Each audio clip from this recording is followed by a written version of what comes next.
¿Qué tal? Muy buenos días. Una mañana más aquí en el arranque con noticias continuas, intensas y además muy actuales. Hoy estamos, de hecho lo voy a presentar ya, con Rachid Bouchian, la primera vez que viene aquí en el arranque. Muy buenos días. Buenos días. Consejero de Urbanismo, Infraestructuras y Deporte. Lo del y Deporte es porque hoy no vamos a tratar muchos en temas de deporte, que para eso tenemos todo un departamento que Rachid casi conoce mejor que yo.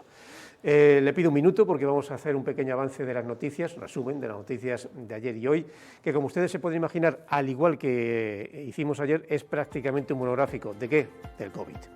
De hecho, les adelantábamos ayer mismo que el COVID sigue en aumento en la presión hospitalaria debido a los contagios por este virus.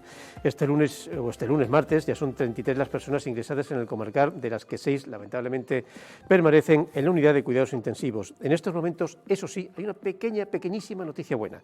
El número de casos activos de coronavirus asciende a 2.646, un número espantosamente alto, pero que por primera vez en muchas semanas ha descendido muy lentamente. De hecho, un 1% nada más, pero ha descendido.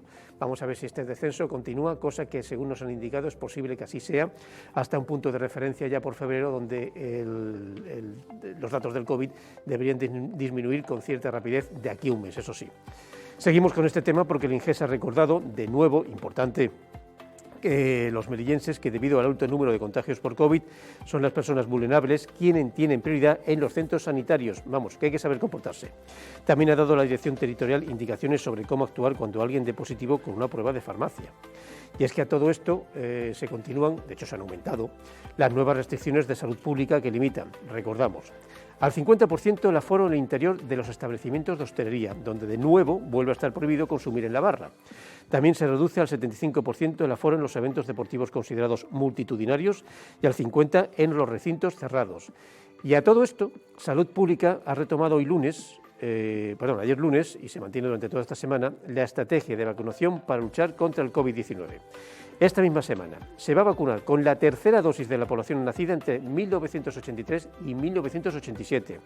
Y está prevista la repesca, atención a esto, de los mayores de 40 años que se pusieron Janssen o AstraZeneca. También ha programado Salud Pública la repesca de los niños de entre 5 y 11 años que no se vacunarán en su momento o no se hayan puesto ninguna dosis. Saltamos brevemente del tema COVID, el monográfico de COVID. Ya hablamos también de política porque el Tribunal de Cuentas, recordamos, ha archivado la denuncia del Partido Popular por supuestas irregularidades en el contrato de emergencia del montaje e instalación del laboratorio COVID. La consejera de Hacienda ya aseguraba que nunca hubo ningún tipo de responsabilidad contable. Y por otra parte, y finalizamos también con los miembros del Partido Popular, que ayer se reunieron con los inmigrantes de la plataforma del NES para conocer las necesidades del colectivo y para reafirmar tanto su compromiso con la educación como su apoyo a las familias de los niños que tienen necesidades especiales. Dejamos ya de lado este pequeño informativo y vamos ya con el consejero de Infraestructuras y Urbanismo, que aunque no vamos a hablar de deporte, lo dije yo, que no íbamos a hablar de deporte, no puedo evitar hacer un pequeño enlace entre el COVID y el deporte. Como consejero, bueno, de hecho todo el gobierno llegó y se estrenó con esta pandemia internacional. Mis compañeros de deportes ya me han comentado que este fin de semana hay nuevos cambios en los partidos de todo tipo, unos se hacen, otros no, otros van con retraso.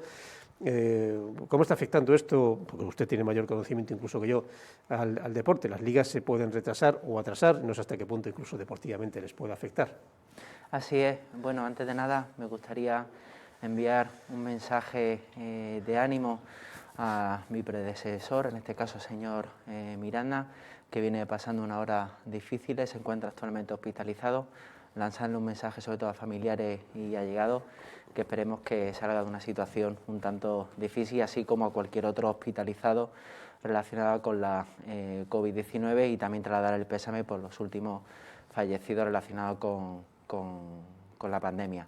Bueno, a partir de ahí es cierto que prácticamente desde el inicio de la pandemia viene afectando en nuestro día a día, en cualquier aspecto de nuestra vida, y el deporte no es ajeno a ello. Pero desde el Ministerio de Sanidad, en colaboración con las instituciones deportivas al más alto nivel, se ha ido trabajando en las últimas conferencias sectoriales en seguir reforzando un protocolo que ya se suscribió prácticamente al poco de estallar la pandemia. Un protocolo supervisado por profesionales, por técnicos, que han ido marcando sobre todo las pautas de comportamiento y las medidas de prevención a aplicar a la hora de detectar cualquier tipo de positivo. Es cierto que hemos avanzado de manera considerable porque de no tener competición, así tener competición en base a una serie de restricciones y recomendaciones. El calendario se va a ver enormemente afectado, sobre todo a la hora de aglutinar esas nuevas citas o fechas para disputar los partidos. Eso va a provocar, y ya estamos trabajando en ello, que las instalaciones deportivas, que normalmente a finales de mayo ya quedaba liberada porque todas las competiciones habían finalizado, que tengamos que trasladar pues todo ese mantenimiento a las instalaciones deportivas y en la aplicación de este tipo de medidas preventivas hasta bien entrado el verano. Las diferentes federaciones vienen trasladando a todas las federaciones, a las autonomías, a la consejería, la aplicación de todo tipo de políticas y sobre todo a la hora de intentar ayudar a los clubes en la lucha contra la COVID-19. Es importante, además, que tengamos, y no quiero que se me malinterprete, estas situaciones porque el deporte de manera semanal viene realizando una fotografía de cómo se encuentra el deporte, es decir, todos estos deportistas y clubes todos los jueves o miércoles de cada semana se someten a test antígenos. Es una obligación encuadrada dentro de ese protocolo de actuación que todos los clubes, ya sean de ámbito profesional o no, pero que sea de ámbito estatal, están obligados a cumplir, y con la realización de esos test lo que se intenta asegurar es la práctica deportiva de manera segura. Por eso entendemos que independientemente de los numerosos casos de COVID que vienen aflorando, sobre todo en esta sexta ola, es una buena noticia porque se vienen detectando importantes casos y a partir de ahí pues, aplicar ese tipo de medidas correctivas. Es cierto que va a afectar al calendario, al uso de las instalaciones deportivas, inclusive a la preparación física, a los objetivos marcados por cada uno de los clubes, pero creo que es algo que todos tenemos que pasar por ello, no somos ajenos, y a partir de ahí prima la salud, prima la aplicación de esas medidas preventivas y vamos a seguir trabajando en colaboración con las autoridades sanitarias, sobre todo en la regulación de ese control de aforo. Hemos destinado casi más de un millón en el último año, en el año 2021. Este año también vamos a destinar casi más de 1 millón de euros, donde hemos repartido a los diferentes clubes que participan en categoría nacional la contratación de un jefe médico, la compra de material sanitario, la contratación igualmente de personal sanitario, igualmente de enfermeros, de responsables de higiene y limpieza, es decir, una partida específica para seguir combatiendo en la lucha contra la COVID. Estamos haciendo un esfuerzo muy importante desde un punto de vista económico y no vamos a escatimar porque evidentemente tenemos que garantizar pues, cierta normalidad en la práctica deportiva. Dejamos entonces, por tanto, en cierto modo el tema deportivo, que entra también en un ámbito de infraestructuras y urbanismo, y nos vamos a eso, a infraestructura y urbanismo. Hemos pasado un par de años, casi el Ecuador, de esta legislatura, siendo testigos de la inauguración, desarrollo de muchas obras. Uno de los comentarios de la oposición, en este caso, entre crítica y comentario, ha sido el hecho de que muchas de las obras, entiendo, por ejemplo, la finalización de la peatonalización del centro, cuando se presentó el barrio obrero, totalmente modificado, no dejaban de ser proyectos anteriores, de la anterior legislatura.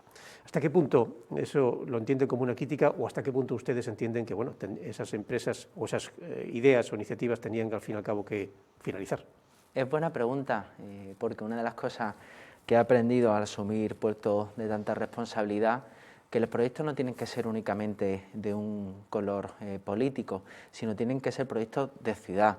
Son proyectos en los que se trabaja en base a una serie de necesidades, independientemente de que se quiera apostar por un proyecto u otro, pero son propiamente los técnicos de la consejería quienes en ese trabajo diario van detectando dónde se puede actuar en la aplicación de la mejora de dotaciones urbanísticas, la mejora de nuestras infraestructuras, y en base a esas necesidades pues se viene trabajando.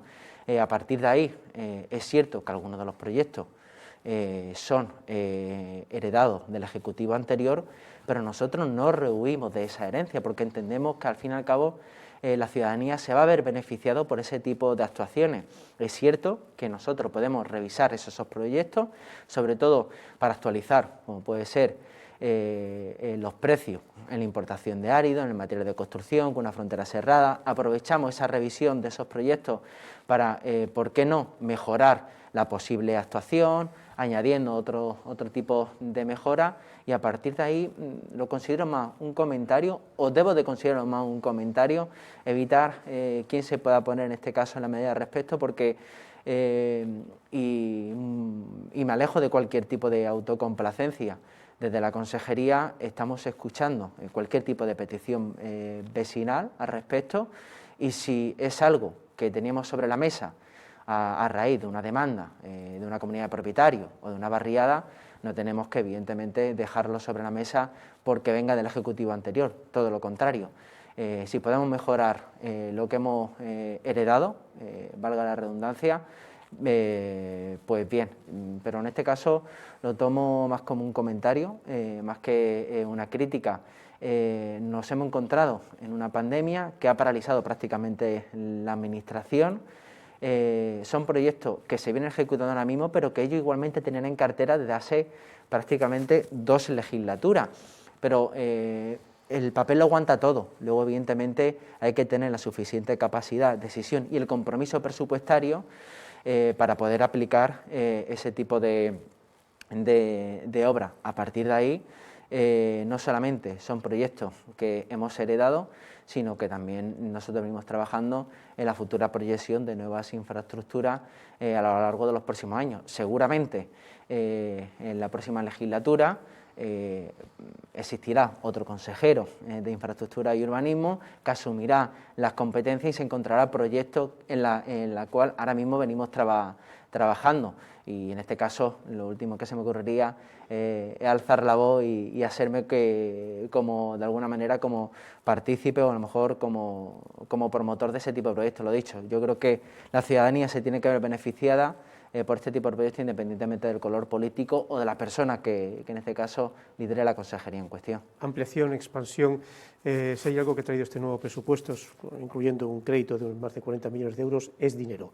En esa silla estaba sentada la consejera de Hacienda y nos decía que sí, que es necesario fondos públicos locales, nacionales, internacionales, que puedan llegar a Melilla. Pero, ¿hasta qué punto pueden ser a veces excesivos? Por ejemplo, una de las polémicas ha sido, y vuelvo un poco al tema del deporte, el potencial futuro campo de atletismo, es que yo no sé cómo llamarle, porque va a ser inmenso, que el Partido Popular indicaba que con los 600, 700, 800.000 euros el potencial nuevo campo de atletismo, pista de atletismo era suficiente, mientras que ustedes invierten o van a invertir varios millones, 3 o 4, me parece. Sí, porque hablamos de un complejo polideportivo. Es que es un complejo. Es un complejo polideportivo porque además en cada una de las reuniones que solemos tener con el Consejo Superior de Deporte se viene trabajando en la modernización de las instalaciones deportivas.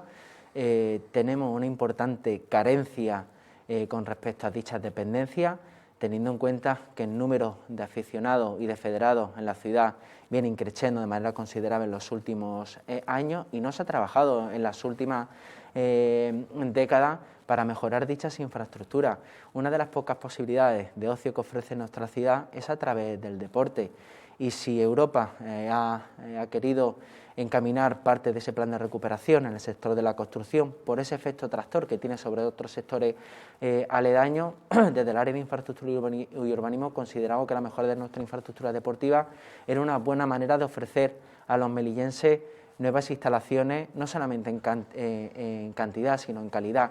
Ese complejo lo que se intenta buscar, además somos la única ciudad de España que no tiene un complejo de tecnificación deportiva. Con ese complejo entendemos que podemos igualmente poder materializarlo. Si Europa, dentro de esos fondos de recuperación, transformación y resiliencia, es capaz de destinar importantes cantidades de dinero para el apartado de inversiones, es algo que no podemos ser ajenos. Es más, si se han eliminado las reglas de techo fiscal y de gasto público durante estos años, hay que aprovechar esa sinergia. Por eso hemos ido trabajando en ese anteproyecto que ya se ha encargado a diversos gabinetes de arquitectura, sobre todo en ese informe de necesidades, en esas necesidades en futuras instalaciones deportivas.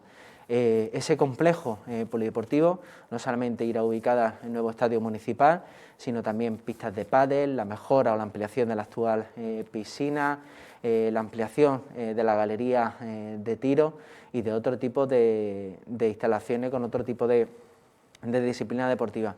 Entendemos que tenemos que mejorar nuestras dependencias deportivas y por eso hemos ideado una hoja de ruta, un plan de dinamización, y a partir de ahí este año será muy importante para un impulso definitivo, sobre todo porque existe ese crédito como bien ha comentado anteriormente, que la consejera de Hacienda ha trabajado de manera ardua en los últimos meses, y a partir de ahí tenemos que poner todos los recursos humanos para que sea una realidad en los próximos años.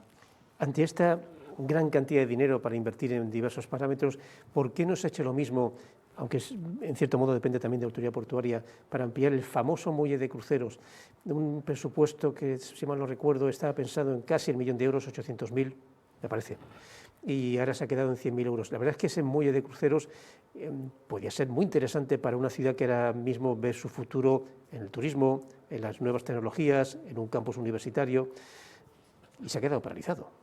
Sí, ya aprovecho igualmente, y no sé si un comentario crítico, como igualmente antes has comentado, siempre lo que se llega a materializar por este Ejecutivo parece ser que viene heredado del gobierno anterior, pero lo que no se ejecuta parece ser que este gobierno no ha hecho los deberes. Se lleva hablando hace bastante tiempo de la ampliación del puerto, algo en lo que como responsable de infraestructura y urbanismo y otros compañeros comparten de que era necesario, sobre todo para ganar espacio para la implantación de nuevas industrias, sobre todo a la hora de intentar convertirse en un puerto en el que pueda albergar importantes cruceros, y a partir de ahí sé que los estudios, sobre todo relacionados con el impacto medioambiental, requiere de un trámite administrativo que suele alargarse en los diversos ministerios, donde la Dirección General de Costas, donde Puertos del Estado, evidentemente tienen mucho que decir y pasan determinados filtros.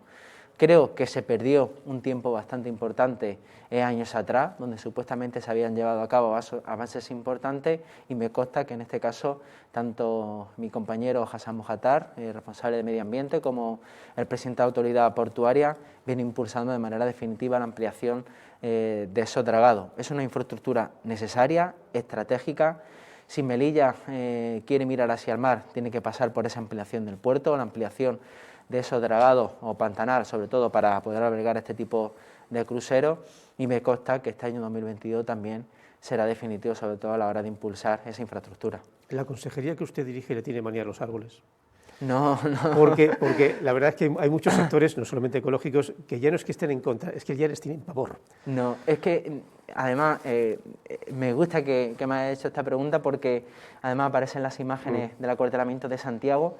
Nosotros, antes de proceder para comunicar a la empresa adjudicataria de la urbanización del acuartelamiento de Santiago, se había solicitado un informe a los técnicos de medio ambiente, que en un informe advirtieron de que no había ninguna especie protegida justamente en esa ladera.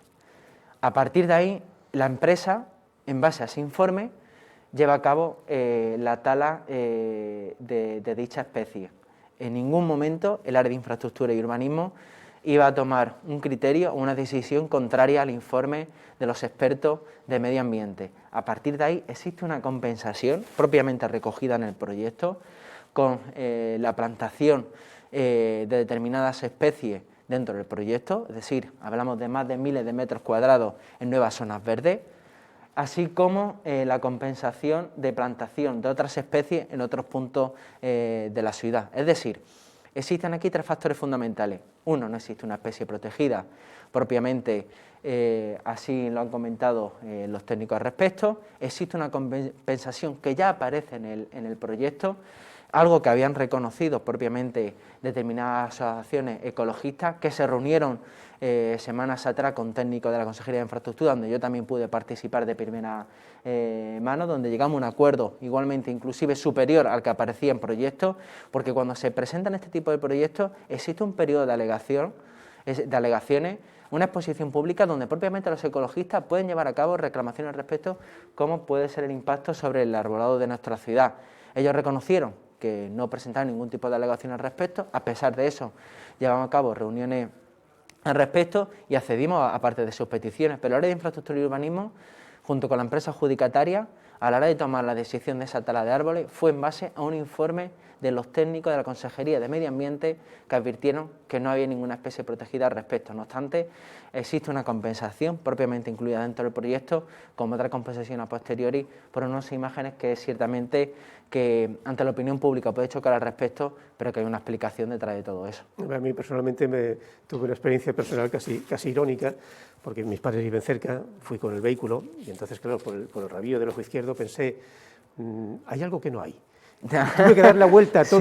Sí. Hay algo que además, no el propio di la vuelta y dije, ostras, esto que acabamos de El propio Ministerio de Transición Ecológica existen sendos informes, porque es cierto que cuando uno recibe este tipo de noticias, busca también ser autodidacta, informarse, y leí varios informes al respecto de que en este caso el eucalipto es una especie invasora y a partir de ahí no está protegida especialmente por las autoridades medioambientales al respecto, sino todo lo contrario. En Galicia inclusive se llevó a cabo una campaña en lucha contra el eucalipto. Esa es la especie que estaba sobre dicha ladera y entendemos que el perjuicio ha sido mínimo, sobre todo en base a esa compensación recogida en el proyecto y el acuerdo alcanzado con los ecologistas. De hecho, estas imágenes son relativamente antiguas porque ya ha pasado el tiempo, incluso esos pocos árboles ya no están y la ladera se ha ido cortando porque es necesario para la mega obra que se está haciendo. Pero eso es esta zona. La otra parte del cuartel de Santiago tiene una serie también de zonas verdes especialmente bonitas, sobre todo cuando el cuartel estaba activo, lo cuidaba mucho. Palmeranes, e incluso en las calles dentro del cuartel, ahí las calles estaban y están flanqueadas por árboles. ¿Esa zona se va a mantener? El otro lado, para entendernos. Además, es algo que está dentro de ese acuerdo que hemos alcanzado en la conservación de ese árbol, de ese parque que es histórico, por cierto, y que lamentablemente no se había cuidado en los últimos años. Es más, dentro del desarrollo urbanístico de Santiago existe la proyección de un parque de más de 20.000 metros cuadrados. Y en la futura aprobación del Plan General de Ordenación Urbana nos hemos encargado de establecer y de planificar 5 importantes zonas verdes que van a permitir a la ciudad abrirse al mar a través de importantes parques, como puede ser la proyección de un parque muy importante en un futuro, cuando se pueda desarrollar lo que es la parte alta de Orcas Coloradas, abierta al mar. También en la actual ubicación de Endesa, cuando en un futuro se pueda trasladar dicha instalación al puerto o en otra ubicación de la ciudad, inclusive por la zona de las casetas de la hípica y en otros 2 puntos de la ciudad donde queremos abrir la ciudad al mar a través de la instalación de estos parques. También existe la proyección de un parque periurbano de 40.000 metros cuadrados, lo que se conoce como el Callejón de la Marina, es decir, el área de infraestructura está siendo sensible en la revisión de ese Plan General de Ordenación Urbana en dotar a la Melilla de esas zonas verdes más que necesarias, sobre todo en ese desarrollo sostenible y en el respeto por el medio ambiente. Si queremos ciudades respetuosas, en esa transición ecológica, con el medio ambiente sostenible, creo que hay que apostar por este tipo de infraestructuras verdes y saludables. Y el próximo Plan General de Ordenación Urbana lo recoge no solamente en esa ordenación del territorio de una manera escrita, no es simplemente literatura, sino que hemos incluido una serie de planos para garantizar la futura proyección de esas zonas verdes y espacios libres en un futuro. ¿Y esa especie de Santa Santoro, en el famoso PEGO, cuándo estaría activo? Precisamente a finales de mes tenemos una comisión que se presupone que es definitiva. Hemos estado durante todo el año 2021, a pesar de la pandemia, con comisiones maratonianas donde se ha ido desgranando cada uno de los documentos que componen la actual revisión del Plan General de Ordenación Urbana. Hablamos de más de una veintena de comisiones con los diversos grupos de la oposición, así como otras instituciones. Vamos a llevar a cabo esa aprobación para esa elevación a público durante prácticamente 45 días o 2 meses. Vamos a invitar a agentes públicos y privados a una especie de foro y abiertos de debate para que lleven a cabo inclusive otra serie de aportaciones. Vamos a planificar aproximadamente unas 2 semanas dentro de periodo de alegaciones una explicación de las líneas generales de esa revisión del PEGO para que puedan inclusive llevar a cabo aportaciones al respecto. A partir de ahí es cierto que inclusive desde el mes de agosto del año 2021 estamos en disposición de llevar a cabo esa elevación a público y exponer a la ciudadanía la revisión de dichos documentos. No obstante, no hemos querido tomar nuestro tiempo, hablar propiamente inclusive con los socios de gobierno, con el Grupo Socialista, con el Grupo Partido Popular, porque es un documento de que hay que buscar el mayor consenso posible. Es un documento de ciudad que marca el futuro económico, social, cultural, deportivo, laboral de nuestra ciudad, en esa transformación, donde va a marcar las líneas estratégicas de un punto de vista arquitectónico, patrimonial y urbanístico en los próximos años.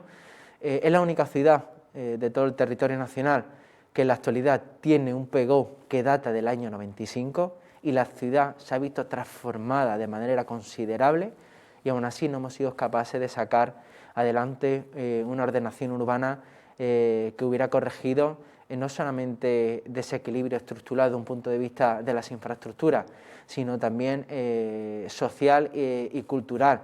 No es posible que en la actualidad exista en la ciudad miles de viviendas en situación irregular y este Plan General de Ordenación Urbana tiene que abordarlo, independientemente del distrito de la ciudad. Encontramos viviendas fuera de ordenación y supuestamente irregulares en cualquier punto de la ciudad y este PGO tiene que corregir dicha deficiencia.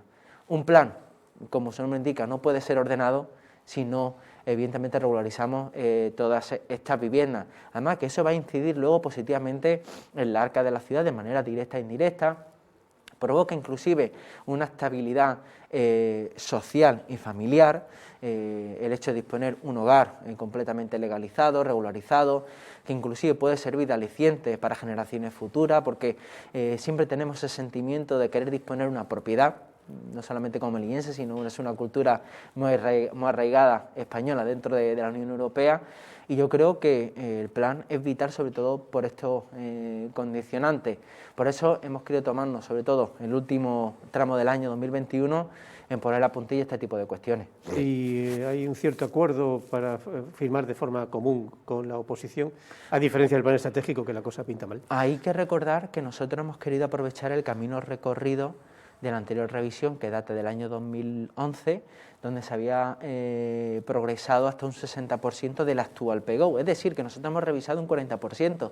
Por eso siempre en cada una de las comisiones alego a que parte de este PGO ya estaba más que culminado por parte del anterior Ejecutivo. Hay que recordar que en el año 2012, cuando hubo una aprobación inicial de parte de ese documento, todos los grupos de la oposición votaron a favor, es decir, hubo un acuerdo unánime en esa revisión del año 2012 que finalmente no se materializó.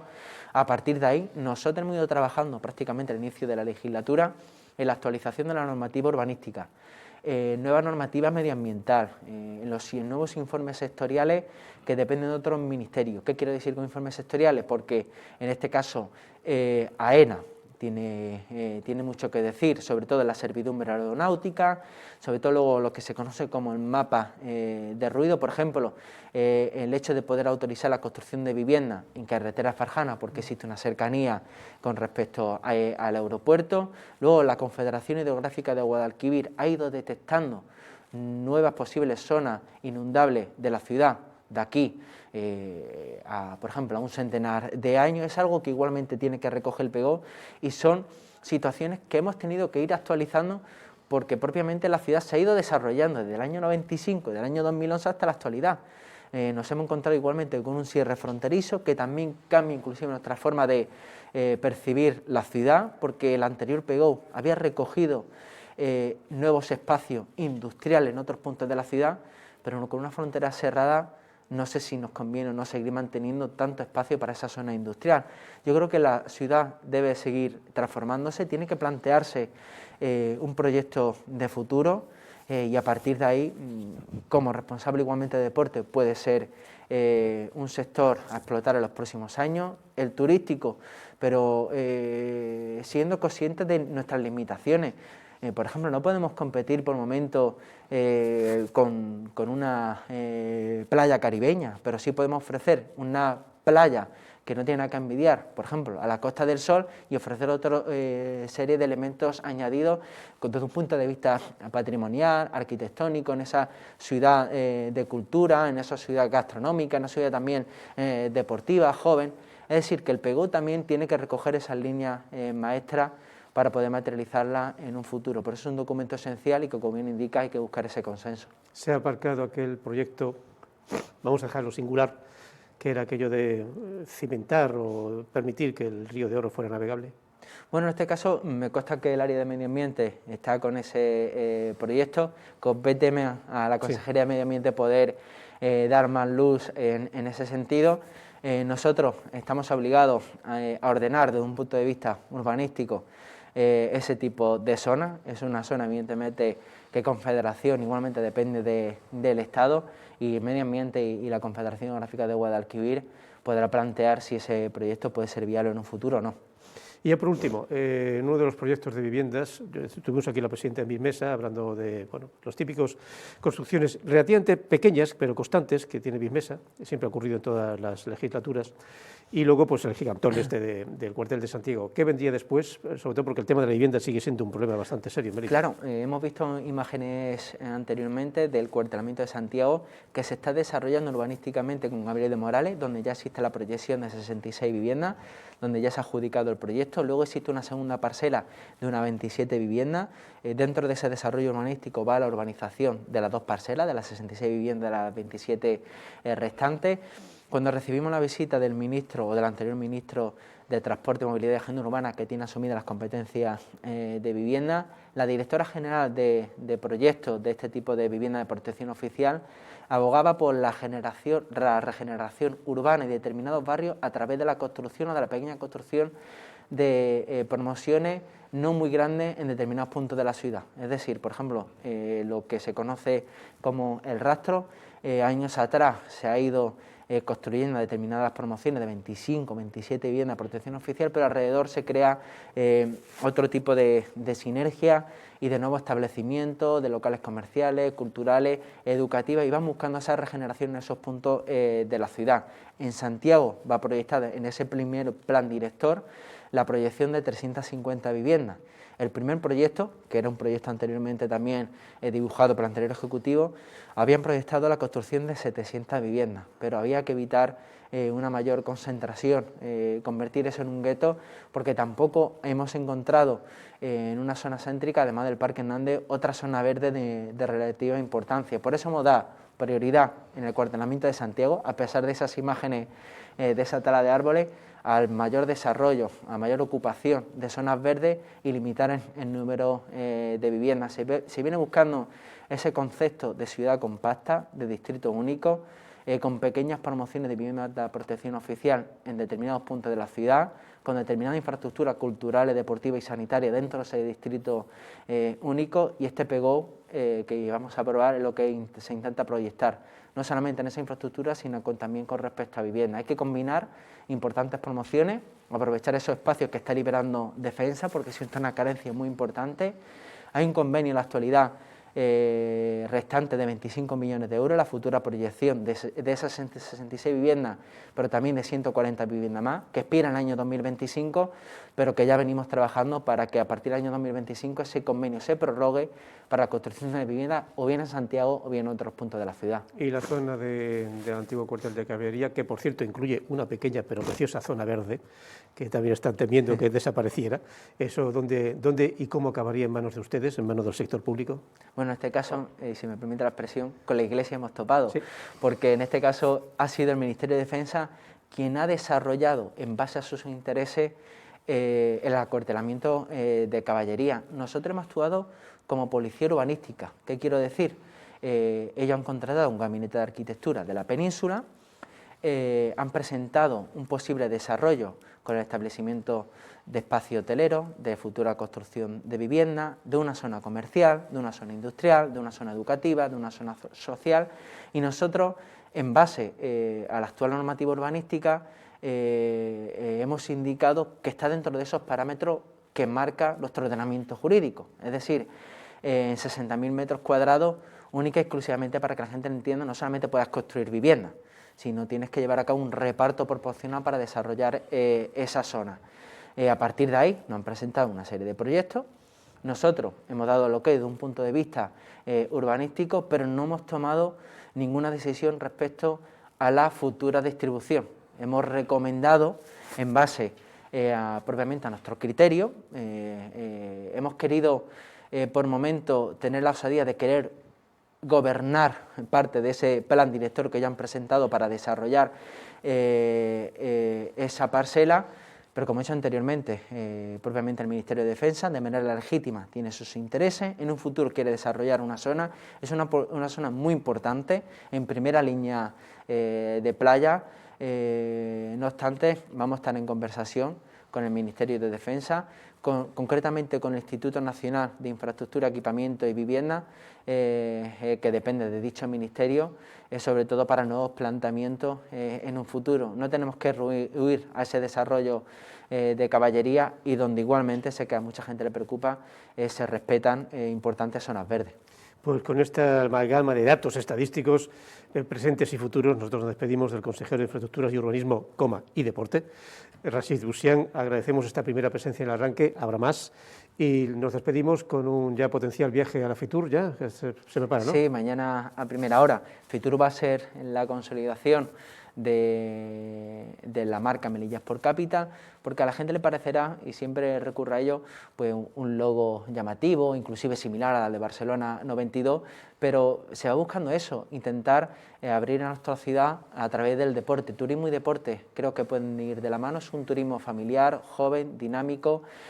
Muchas provincias, capitales, se disputan año tras año poder albergar importantes eventos, sobre todo por esa sinergia que tiene en la economía, ese impacto directo, y vamos a Fitur con el trabajo ya hecho. ¿Qué quiero decir al respecto? Que en las últimas semanas hemos ido trabajando acuerdos de colaboración con importantes federaciones, entidades, organizaciones, empresas y deportistas para poder materializar dicho calendario deportivo a lo largo de todo el año 2022, es decir, vamos con los deberes ya hechos para firmar ese acuerdo que hemos cerrado en las últimas horas.